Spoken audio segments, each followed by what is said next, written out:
Welcome to WMLT News. I'm Sean Miser. And I'm Marilee McAuliffe.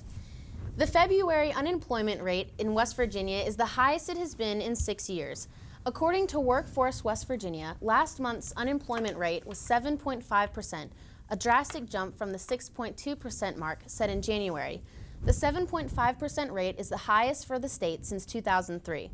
When it hit 7.2%, over 10,000 West Virginians lost their jobs in February, bringing the statewide total to nearly 59,000 people who are unemployed. The drop in unemployment has left many turning to federal and state-aided unemployment benefits. The jump in unemployment has led to a spike in benefits that stresses the funding of organizations such as Workforce West Virginia. West Virginia lawmakers are working on legislation to make West Virginia healthier while also boosting state revenue. If passed, Senate Bill 419 and House Bill 2745 would require fast food restaurants with more than 15 outlets nationwide to post the caloric content of its menu items, encouraging state residents to eat a more healthful diet, and in turn cut the cost of treating chronic illnesses such as obesity, hypertension, and high cholesterol. The State House of Representatives and the Senate also have a bill proposed to raise the tax on cigarettes from 55 cents a pack to the national average of $1.20 per pack. 56% of smokers surveyed about the bill agreed with the legislation. In addition to the two bills, the idea of the Go Help Office was drafted to be a medical home to encourage West Virginians to take personal responsibility for their own health. The acronym will stand for the Governor's Office on Health Enhancement Lifestyle Program, and the plan should encourage residents to form a relationship with their health care provider and look after their own health. Some students may have noticed a few subtractions from the Campus Beautiful, and it's a problem that is not only affecting Athens, but much of the state. David Burnside has more.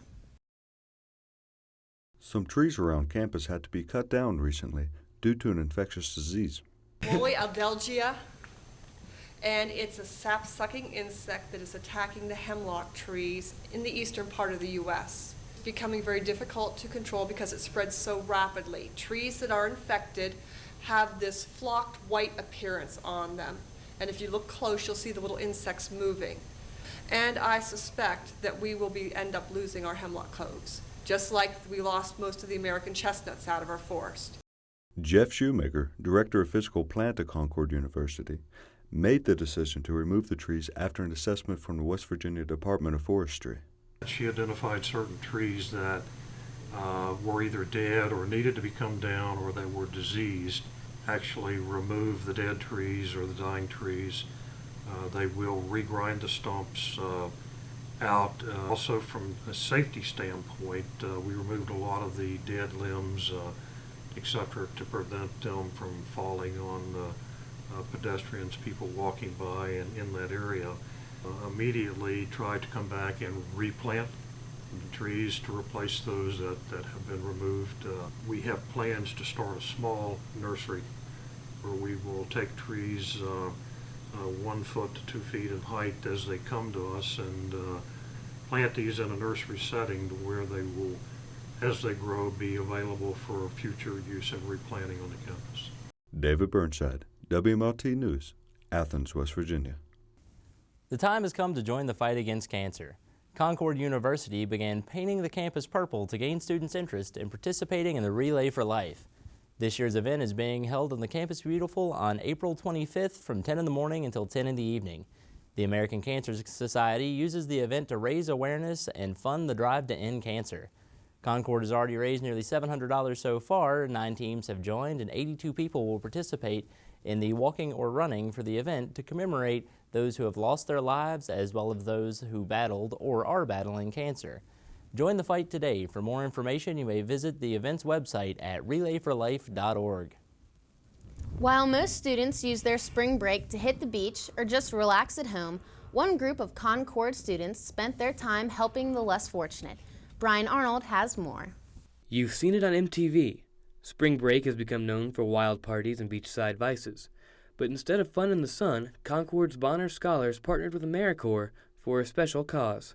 Over spring break, we took 33 students and then 2 AmeriCorps Vistas to work at several different agencies within Nashville, Tennessee, working with the homeless community down there. Concord students got down and dirty working at several different Nashville homeless shelters. We just traveled around Nashville going to different shelters, helping them like clean out their basements or sort clothes or food or something like that. The project's ultimate goal is awareness. The objective here is just make sure people become more aware of this issue because in West Virginia, chronic homelessness has become a persistent problem, and we want to make sure everyone here feels like they have something they can do to help. During the trip, students blogged about their experiences. They even uploaded videos to YouTube.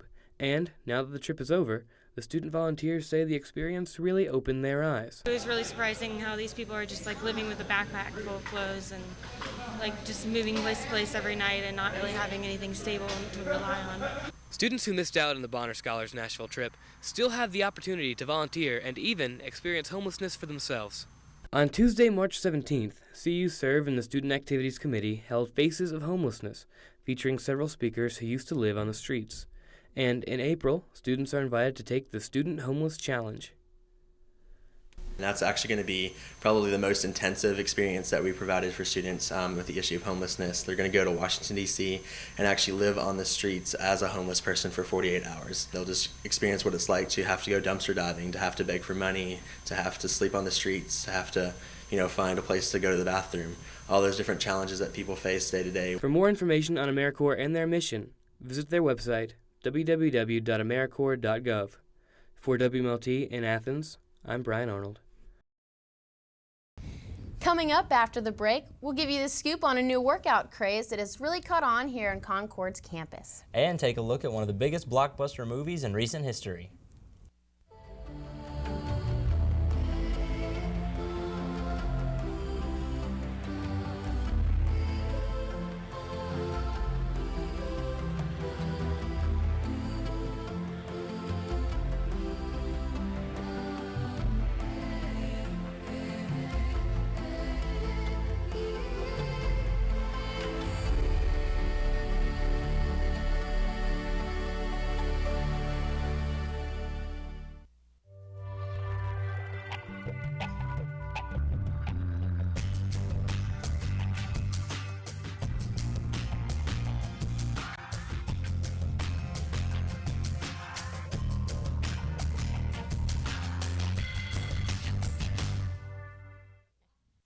And it's time again for this week's edition of the Concord Minute, presented by the Concordian, Concord's student newspaper.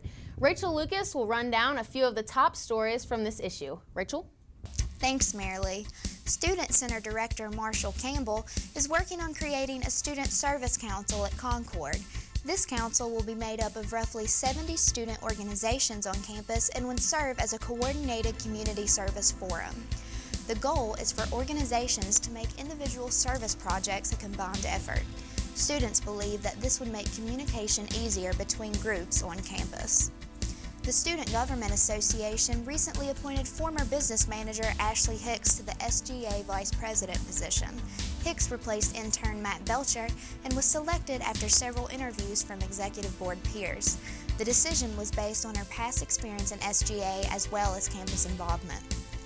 Concord hosted its biannual graduation fair with over 180 potential graduates who attended. An attraction to the fair this year was a $1,500 loan forgiveness prize. This year's winner was Sarah Smith from Beckley, West Virginia. Congratulations. That'll do it for this edition of the Concord Minute. Back to you at the desk. Zumba is a workout craze that has swept the world. It's a fuse of Latin dance with easy-to-follow moves and cardio that's performed in over 35 countries. The workout originated in the early 1990s in Colombia and has taken hold of the Concord campus. Angie Coons has more. The Concord community has been gathering every Tuesday and Thursday for the new and very popular Zumba class. Taught by fitness trainer Mary Collins, the class gave students and faculty a great workout. I've been here since the very beginning, the very first class, and this is for 6 weeks, and it's been wonderful, wonderful. I have done all kinds of exercises, step aerobics, running, walking. I've never sweat like I sweat at Zumba. It's actually my first experience, and it's a good one. Thursdays are the biggest crowd we usually get, but we've reached over 100 before. The dance class ends on April 9th. It is free to anyone with a Concord ID and is guaranteed to be more fun than your usual workout. Pretty much you can freestyle a little bit if you don't know the moves like I do. So she's done it before. We've never done it before. So, after you hear all the hype, you're like, you want to find out what Zumba is. And then once you're here, you love it and you just become addicted and you come back. So come on up to the ballroom and try out the Zumba dance class. Reporting from Concord, I'm Angie Coons. On St. Patrick's Day, Reflexes, the student arts magazine, had their first annual green sale. The sale lasted from early morning till the late afternoon. The money raised will benefit the magazine, which should be released near the end of April. We have hair bows and makeup. It's more geared towards girl things, except we also have hairspray too that's you can wash out. It's for Reflexes, which is Concord's art and literary magazine. It's where students can publish their own artwork, and it could be not just studio type stuff, but also literature and that kind of stuff. Anything that's pretty much creative that we can print is going to be in this magazine, and it's all student-based. In this week's edition of Ticket or Leave It, Josh Kerbway will take a look at a few recently released films. Hit it, Josh. Thanks, Sean, and welcome to the Back to Classes edition of Ticket or Leave It. This past week was full of box office smashes, the biggest one being Zack Snyder's adaptation of the critically acclaimed Alan Moore graphic novel Watchmen. Full of a star-studded cast, Zack Snyder takes the pages of this book and makes them jump out at you, making Watchmen one of the truest adaptations of a comic book ever. Full of beautiful scenery and well-choreographed fights, Watchmen will win first-time viewers and comic book fans again and again. With a directing style all his own and an all-star cast, Snyder takes this book and turns it into real life. So I say ticket. Also coming out this past week was David Wayne's Role Models on DVD, bringing together Sean William Scott and Paul Rudd as friends sentenced to do 150 hours of community service mentoring kids. It brings comical one-liners and hilarious antics, leaving you laughing till your sides hurt. The DVD comes full of special features, including commentary from director-co-writer David Wayne, features on the set, deleted scenes, alternate takes, and bloopers. Although the movie is fun and comical, it may not be one you want to add to your collection anytime soon. Well, that's going to do it for this edition of Ticket or Leave It. Back to you guys. As Concord students return from spring break, it appears that spring is finally here. Student life around campus has really picked up as students are out and enjoying the end of winter. Winter's over, thank God it's over. And I had a nice run this morning, wore my shorts, felt great for it, legs didn't go numb in the cold weather again. You know, Sean, I'm pretty excited about spring. Yeah, there's a lot of things you can look forward to, get a chance to get outside, exercise a little bit, just wear sandals. I'm thinking about trying Zumba out. Well, it seems like it's the craze that's catching on. That's going to do it for this week's edition of WMLT News. For Marilee McAuliffe and the rest of our news team, we'll see you back here in 3 weeks.